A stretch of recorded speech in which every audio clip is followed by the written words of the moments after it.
Hot thing. Let's blaze it up. Hope you can take the heat. It's Colin's Blazin' 5. Blazin' 5 in the herd. Eagles at Cowboys. Philadelphia is only -2.5, and I like the number here. Listen, off a bye, Chip Kelly gets 2 weeks to prepare for a Dallas team that's beat up physically and can't score. The Cowboys are coming off a physical game against Seattle. The Eagles didn't play.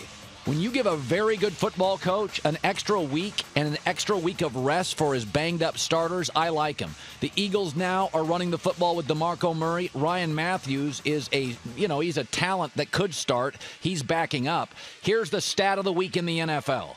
Dallas has 4 takeaways all year, tied for the fewest in the NFL. Philadelphia has forced 19 turnovers, number 1 in the NFL. What does that mean? The team best at taking it away faces a team now that gives it away, and Matt Cassel in his career has 73 picks.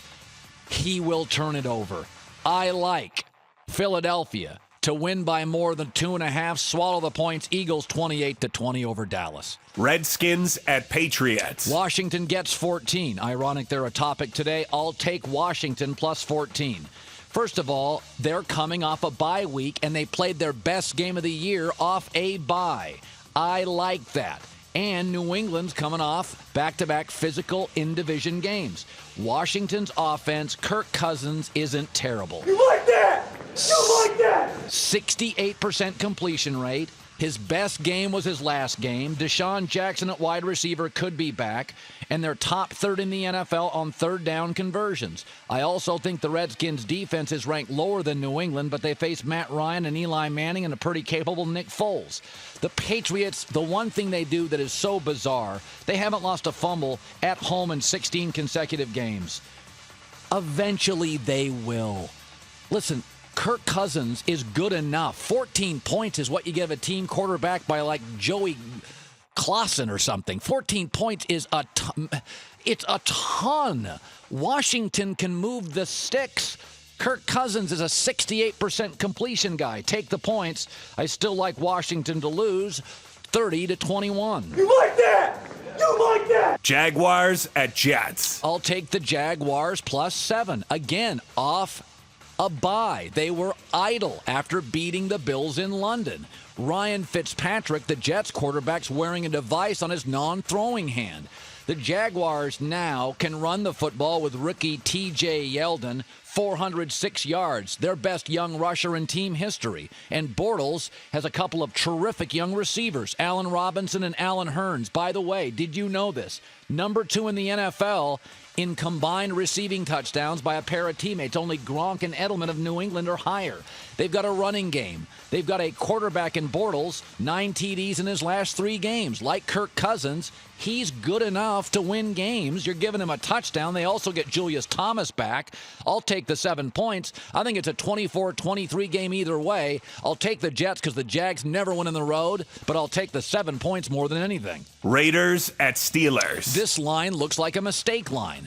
Oakland's young. They're coming off their biggest win maybe in the last 6 or 7 years.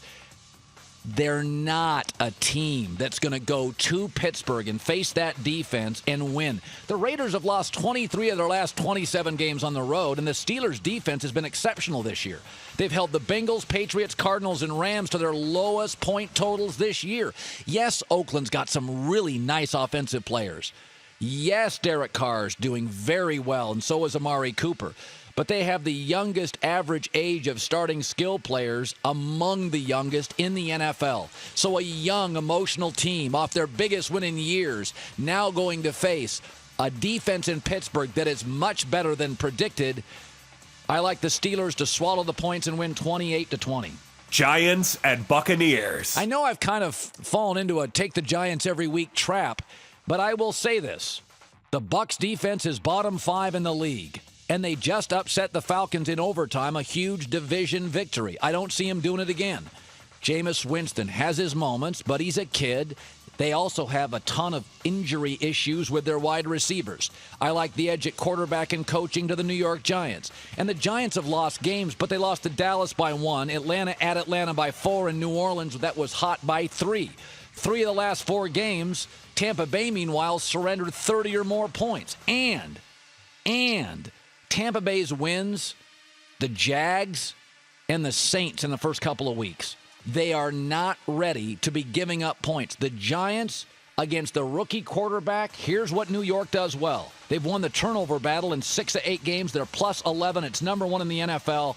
Now I get them in a must-win situation because they play the Patriots next week.